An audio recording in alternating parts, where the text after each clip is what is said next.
Hello दोस्तों, मेरी उम्र 21 साल थी। मैं सेकेंड ईयर की स्टूडेंट थी। उस दिनों गर्मी शुरू हो गई थी, इसलिए हमें कॉलेज से छुट्टियां मिल गई थी। रोज़ की तरह आज भी पूरे घर की सफाई करने के बाद मैं अपने बिस्तर पर आराम कर रही थी। थकान से चूर होकर ऐसा लग रहा था जैसे पूरा बदन अकड़ गया हो। मैं अपने बिस्तर पर लेटकर सुकून पाने की कोशिश कर रही थी और हाथों से अपने सिर की मसाज कर रही थी। मेरी एक कहानी की आवाज़ सुनकर मेरा भाई आया, न बंद कमरे में आया। कहने लगा, क्या हुआ दीदी, तबीयत तो ठीक है? मैंने कहा, क्या भाई, मम्मी सारा काम मेरे सर पर डाल कर चली जाती हैं। कॉलेज की छुट्टियां क्या हुई, सारे घर की जिम्मेदारियां मुझ पर आ गई हैं। ऊपर से मुलाजमा भी छुट्टी पर है। मुझसे नहीं होते ये घर के काम। मेरी बात सुनकर वह मेरे पास बैठ गया और कहने लगा, मेरी प्यारी बहन, कोई बात नहीं, मैं अभी तुम्हारे लिए दूध का गिलास लेकर आता हूँ, उसे पियोगी तो सुकून मिलेगा। अयान की बात सुनकर मैं मुस्कुरा दी और कहा, बस तुम खाना बाहर से लेकर आना, मैं थोड़ी देर सोऊंगा तो मेरी तबीयत कुछ बेहतर हो जाएगी। अयान कमरे से निकल गया। कुछ देर बाद ठंडे दूध के गिलास से साथ वह वापस आया। मुझे उस पर बहुत प्यार आया। दुनिया में बहुत कम ही ऐसे भाई होते हैं जो अपनी बहनों का इतना ख्याल रखते हैं। मैं उससे ढेर सारे आशीर्वाद देने लगी और उसका लाया हुआ दूध पीने लगी। दूध पीने के बाद मैंने गिलास एक साइड पर रखा और लेट गई। अयान कहने लगा, चलो मैं तुम्हारा सिर दबा देता हूँ, तुम सो जाओ। वह मेरे सिरहाने बैठ गया और अपने हाथों से मेरा सिर दबाने लगा। मुझे भी सुकून आने लगा, दर्द की भी कम होने लगी थी। मैं आंखें मूंद कर सोने लगी और गहरी नींद में चली गई। पता ही नहीं चला कि घंटों तक मैं सोती रही। मेरी आंखें मम्मी की आवाज़ पर खुली। मैं हड़बड़ा कर आंखें खोली तो मेरा सिर बुरी तरह से बोझिल था। घड़ी पर टाइम देखा तो रात के 9 बज रहे थे। मुझे एकदम झटका सा लगा। बड़ी अजीब बात थी कि पापा ऑफिस से घर वापस आ चुके थे। शायद थकावट की वजह से मुझे वक्त का एहसास ही ना हुआ। मैं उठकर जैसे ही 2 कदम चली तो मुझे चक्कर आ गए। आंखों के आगे अंधेरा छा गया। अगर दीवार पर हाथ ना रखती तो यकीनन गिर जाती। मैं फ्रेश होकर बाहर आई तो खाने की टेबल पर सब बैठे मेरा इंतज़ार कर रहे थे। मैं जाकर आराम से कुर्सी पर बैठ गई और मुझे देखकर अयान खाना मेरी प्लेट में डालने लगा और फिर मम्मी से कहने लगा कि मम्मी, अन्नू पर काम का बोझ थोड़ा कम डालना करें। मेरे अगर अन्नू नहीं आ रही है तो उसकी जगह किसी और को रख लें। यह बेचारी सारा दिन काम करके थक जाती है। देखे तो इसकी रंगत भी फीकी पड़ चुकी है। मेरी हालत वाकई ख़राब हो चुकी थी। मैं काफ़ी थकी हुई महसूस कर रही थी। मेरी मम्मी और पापा दोनों ही जॉब करते थे, क्योंकि सिर्फ पापा की जॉब से घर चलना मुश्किल था। उस ऊपर से हमारी पढ़ाइयों के खर्चे भी कुछ कम नहीं थे, इसलिए मेरी मम्मी भी उसी कंपनी में जॉब करती थी जहां पापा करते थे। मैं और अयान कॉलेज जाते थे, मगर अभी गर्मी की वजह से कुछ छुट्टियां थी, इसीलिए हमें घर ही आना पड़ा। मैंने ये बात नोट की थी कि पिछले कुछ दिनों से अयान मेरे साथ कुछ ज़्यादा ही अटैच हो रहा था। जब से मुझे छुट्टियां हुई हैं, वह अगर मैं घर का कोई काम करती रहती तो आकर मेरी मदद करने लगता था। अगर मैं थक जाती थी तो मेरा सर दबा देता था। मैं उसे मना करती थी, मगर वह कहता था कि नहीं, तुम थक चुकी हो, इतना काम करती हो, मेरा हक है कि मैं तुम्हें सुकून पहुंचाऊं। मैं भी खामोशी से लेटी रहती थी। मगर एक रात जो कुछ हुआ उससे मेरे होश उड़ गए थे। क्या अयान कभी ऐसा भी कर सकता था? मैं अपने कमरे में सो रही थी। आधी रात के वक्त मुझे महसूस हुआ कि जैसे कोई मेरे कमरे में आया हुआ है। आहिस्ता से चलता मेरे बिस्तर के करीब आया। वो भले ही मैं सो रही थी, मगर मेरा वजन बेदाब था। मैं हड़बड़ाकर आंखें खोली तो कमरा अंधेरे में डूबा हुआ था। जब मैंने उठकर देखा तो अंदर कोई भी नहीं था, बस कमरे का दरवाज़ा थोड़ा खुला हुआ था। मैंने सोने से पहले हमेशा दरवाज़ा बंद करके सोती थी, फिर खुद कैसे खो सकता था। मैं नींद से भरी आंखों से उठी और दरवाजे को लॉक करने लगी। दरवाज़ा लॉक करने के बाद दोबारा पलटकर बिस्तर पर सो गई। आंखें बंद होती ही एक बार फिर मुझे कदमों की आवाज़ सुनाई देने लगी, जैसे कोई बिस्तर पर मेरे पास बैठ रहा हो। ऐसा लगा जैसे कोई अपना हाथ मेरी ओर बढ़ा रहा हो, लेकिन जब मैंने पलटकर देखा तो कोई नहीं था। मुझे घबराहट होने लगी। मैंने उठकर कमरे की लाइट ऑन कर दी। दरवाज़ा खोलकर भी बाहर देखा, मगर वहाँ पर कोई नहीं था। आज से पहले ऐसा कभी नहीं हुआ था। जो अब हो रहा था। मुझे प्यास लगी थी तो मैं कमरे की दरवाज़ा खोलकर बाहर निकली। उसी वक्त अयान भी अपने कमरे से बाहर निकला। मुझे देखकर उसने पूछा, क्या बात है, आप अभी तक जग रही हैं? मैंने जवाब दिया, कुछ नहीं, बस ऐसा महसूस हुआ जैसे कमरे में कोई मौजूद हो। पानी पीकर मैं दोबारा कमरे में आई और पीछे पीछे वह भी आ गया। उसने कहा, आपको डरने की ज़रूरत नहीं है, अगर आपको डर लग रहा है तो मैं आपके पास सो जाता हूँ। मैंने उसे मना करते हुए कहा, नहीं, तुम्हें अपनी नींद ख़राब करने की कोई ज़रूरत नहीं है, तुम अपने कमरे में सो जाओ। लेकिन वह ज़िद करने लगा, मैं आपको अकेला किसी भी हालत में नहीं छोड़ सकता, आपकी तबीयत ख़राब हो सकती है, मैं आपको तकलीफ़ में नहीं देख सकता हूँ, आप सो जाएं, मैं यहीं सो जाता हूँ। आखिरकार मैं बेड पर जाकर सो गई और उसने तकिया उठाकर सोफे पर रख लिया और वहीं सो गया। उस रात मुझे ऐसा महसूस हुआ जैसे मेरे सराहने बैठकर मुझे बहुत देर तक देखता रहा हो। उसने मेरे बालों को सहलाया, मेरे चेहरे पर उंगलियां फेरी और मैं सुकून से सो रही थी। मुझे सब कुछ एक सपने जैसा लग रहा था। अगली सुबह जब मैं उठी तो मेरा मूड बड़ा अजीब था। लेकिन मैंने अपने भाई पर गौर किया तो मैं हैरान रह गई। शुक्र था कि मैंने अपने जिस्म को दुपट्टे से ढक रखा था। मेरी कमीज बेतरतीब हो चुकी थी। मुझे हैरत हुई क्योंकि आज से पहले मैं कभी इस तरह आराम से नहीं सोई थी। आज मैं बहुत खुश महसूस कर रही थी। जाने क्या वजह थी? मैंने उससे पूछा तो उसने कहा, मैं तो रोज़ ही इतना खुश होता हूँ, जिससे आप जैसी बहन मिल जाए वो क्यों ना खुश हो। घर के सारे काम निपटा कर जब मैं बैठी तो वो अयान तेल लेकर मेरे पास आ गया। कहने लगा, अन्नू दीदी, आप अपनी बाल को ले आएँ और मैं आपके सर में मसाज कर देता हूँ। मुझे उसकी हरकतें अजीब लगती थी। मैंने कहा, ये तुम्हारा काम नहीं है, जाओ अपने दोस्तों के साथ घूमो फिरो, मुझे मसाज की ज़रूरत नहीं है। मगर उसने मेरी बात नहीं मानी और खुद ही मेरे बालों से क्लेचर उतार कर कहने लगा, आप नखरे मत किया करें, हिम्मत वालों को ही ऐसे भाई मिलते हैं। जब आपका भाई आपके खूबसूरत रेशमी बालों में मसाज करना चाहता है तो आपको क्या समस्या हो सकती है? आ जाइए, मैं आपके सिर की मसाज कर देता हूँ, आपको बहुत सुकून मिलेगा। वह मुझे उठाकर कमरे में ले गया। मैं बेड पर तकिया रख कर लेटी गई। मेरे बाल बेड से नीचे लटक रहे थे। वह मेरे सरहाने बैठकर मेरे बालों की मसाज करने लगा। अयान मुझसे 4 साल छोटा था मगर मुझे नाम से बुलाता था। कहता था कि आप इतने प्यारे हैं कि आपको देखकर दिल कहता है कि आप हमेशा इसी तरह मुस्कुराती रहें और मैं आपकी लाड उठाता रहूं।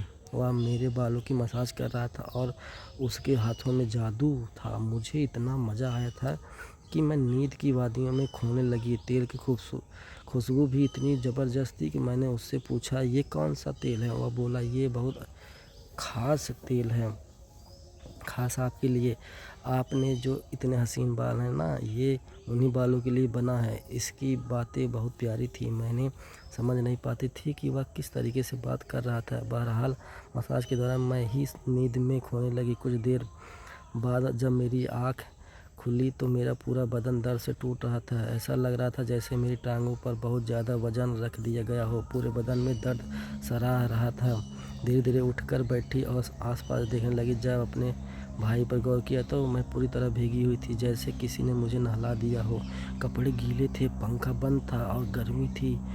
यह सब क्या हो रहा था? मैं बड़ी मुश्किल से बेड से उठी। मुझे चक्कर आ रहे थे, चलना मुश्किल हो रहा था। मैं अपनी हालत समझ नहीं पा रही थी कि यह सब क्या हो रहा है। बड़ी मुश्किल से चलकर बाथरूम गई और फ्रेश हुई। अपनी हालत पर गौर किया तो ऐसा लग रहा था जैसे मैंने सोया ही नहीं बल्कि कोई मेहनत वाला काम कर रही थी। जब मैं कमरे के बाहर निकली तो मुझे फुसफुसाने की आवाज़ आई। ऐसा लग रहा था जैसे कोई किसी से बात कर रहा हो।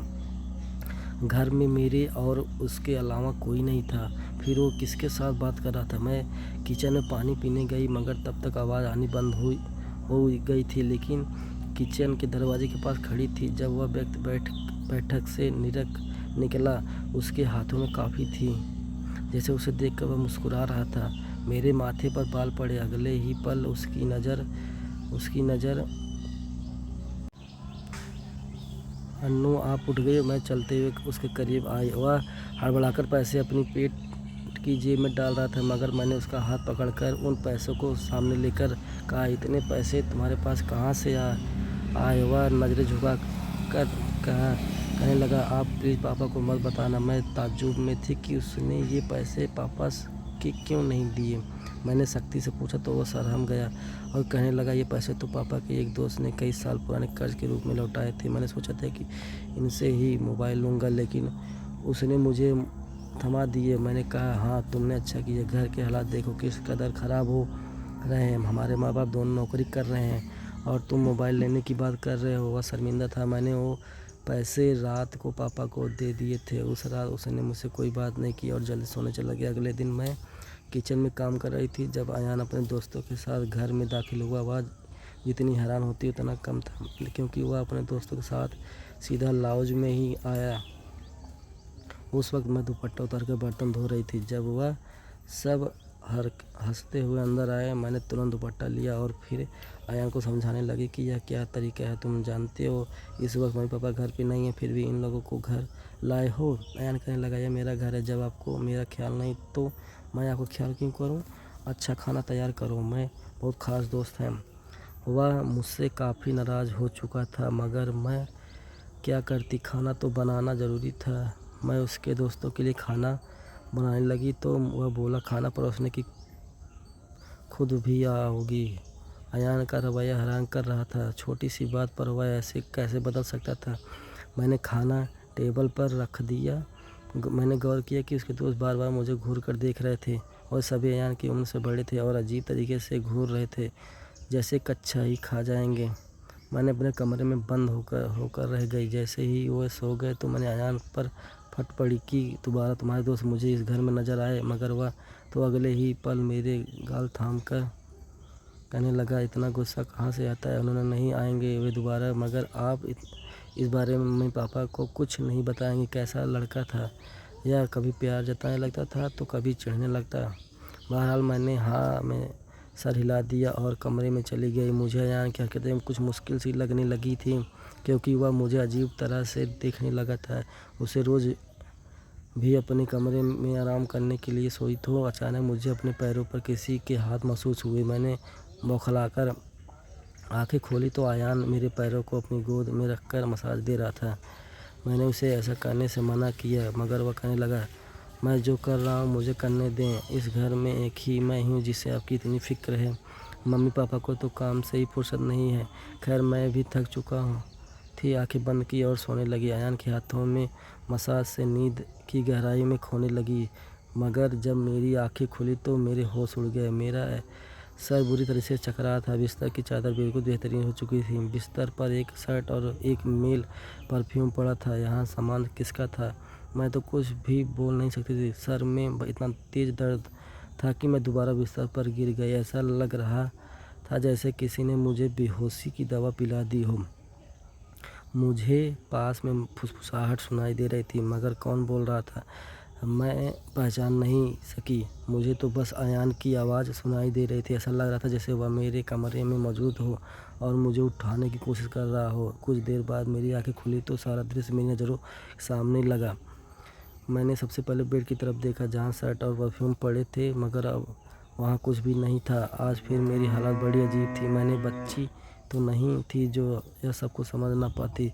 घर में मेरे और अयान के अलावा और कोई नहीं था। फिर मेरे सोने के बाद ऐसा क्या होता था कि मेरा पूरा शरीर पानी से नहला दिया हो। सिर्फ इतना ही नहीं, मेरा सिर दर्द से चूर रहा था और रंगत भी बिल्कुल पीली हो चुकी थी। दिन ब दिन मैं कमज़ोर होती जा रही थी। उस दिन भी अयान मेरे करीब आने की कोशिश कर रहा था, मगर मैं बहाना बनाकर अपने कमरे में आ गई थी। दिमाग में अजीब से विचार आने लगे थे। तबीयत भी काफ़ी ख़राब थी। मेरी हालत देखकर माँ भी परेशान होने लगी। उन्होंने कहा कि वे अगले दिन ऑफिस से छुट्टी लेकर मुझे डॉक्टर के पास ले जाएंगे, ताकि पता चल सके कि मुझे क्या समस्या है। उस रात मैं बार बार उठ रही थी और ठीक से सो नहीं पाई। अगले दिन मेरे माता पिता हमेशा की तरह अपने काम पर चले गए थे। उन्हें शायद मेरी परवाह ही नहीं थी। मैं खुद ही डॉक्टर के पास गई और जहाँ अल्ट्रासाउंड में पता चला कि मैं गर्भवती हूँ। आखिर यह सब मेरे साथ कौन कर सकता था? अयान मेरा भाई था, लेकिन फिर मेरे दिमाग में यह बताई कि उसे सगा भाई समझती थी। बात ऐसी थी कि किसी से छिपी नहीं थी कि मेरा सौतेला भाई है। वह मेरी माँ की दूसरी शादी से है, जबकि मैं माँ की पहली शादी की औलाद हूँ। इस तरह की बातें मुझे गलत सोचने पर बोर कर रही थी। समझ नहीं आ रहा था कि कैसे अपने माँ बाप को यह बात बताऊं। अयान मेरा सौतेला भाई जब मेरे पास बैठता तो कभी मेरा हाथ पकड़ता तो कभी मेरे गाल खींच देता। एक दिन मैं अस्पताल गई और अबॉर्शन से पहले डॉक्टर से कहा कि इस बच्चे का DNA टेस्ट करें। डॉक्टर ने रिपोर्ट दी और जब मैंने देखा तो मेरी सांसें थम सी गई। जो मैं समझ नहीं रही थी वैसा कुछ नहीं था, बच्चा किसी और का था, लेकिन कौन हो सकता था। मैंने अपने कमरे में मोबाइल का कैमरा फिट कर दिया। एक दिन जब माँ बाप घर नहीं थे, अयान फिर मेरे पास आया, मेरे सिर की मालिश करने लगा। मैंने बहुत कोशिश की कि ना सोऊं, लेकिन तेल में शायद बेहोशी की दवा होती थी। जैसे ही मैं उसे सूंघी बेहोश हो गई। 1 घंटे के बाद होश आया। माँ बाप भी घर लौट आए थे। जब मैंने कमरे की रिकॉर्डिंग देखी तो जैसे पहले तो ज़मीन खिसक गई हो। अयान मेरे कमरे में अपने उबास दोस्तों को लाता था जो मेरे साथ बुरा बर्ताव करते थे। अपने काम का पूरा करने के बाद वे अयान को पैसे देते थे और चले जाते थे। यह जानकर मैं टूट गई थी। मैंने कमरे से बाहर जाकर अयान की गिरेबान पकड़ा और थप्पड़ों की बारिश कर दी। मम्मी भी आ गए और पापा ने मुझे गुस्से से मेरे हाथ पकड़ लिया। होश में हो क्या? पागल हो गई हो क्या? क्यों मार रही हो इसे? मैंने रोते हुए वीडियो दिखा दी कि यह जलील इंसान मेरे साथ क्या कर रहा था। वीडियो देखकर माँ फर्श पर गिर पड़ी। पापा को भी विश्वास नहीं हो रहा था। उन्होंने अयान को पकड़कर बहुत मारा। उसके मुंह और नाक से खून बह रहा था। अयान ने गुस्से में कहा, मैंने इसे कभी अपनी बहन समझा ही नहीं था। मुझे पैसों की ज़रूरत थी, इसके लाखों रुपए देने को तैयार थे। मुझे अपनी ज़रूरतें पूरी करनी थी, इसलिए मैंने यह कदम उठाया। अपनी बहन की जिस्म भरोसी करवाई। मैंने अपने कानों पर हाथ रख कर बस रोए जा रही थी। पापा ने उसे इतना मारा कि वो लहूलुहान हो गया, मगर जैसे तैसे खुद को उसने छुड़वा कर घर से भाग गया और कभी पलट कर उस घर में नहीं आया। मेरे पेट में पल रहा बच्चा नाजायज़ था, जिसका मैंने अबॉर्शन तो करवा दिया, मगर अयान ने जिस कदर घिनौना खेल मेरे साथ खेला था, मैं मरते दम तक नहीं भूल सकती। भाई वही होता है जो आपके सगे वाले देन से हो। किसी भी अनजान मर्द के सहारे अपनी जवान बेटी को छोड़ना बहुत ही बेवकूफ़ी है, क्योंकि शैतान परस्त मर्द हर वक्त इस आड़ में रहते हैं कि वो किसी न किसी बिनती हवा की इज्जत को नीलाम कर। तो मैं अपनी तमाम देखने और सुनने वाले हैं से यही गुजारिश करूँ कि हमेशा अपनी बेटी को साथ पर्दे में रखें और किसी भी अनजान मर्द के सहारे पे उन्हें अकेला ना छोड़ें।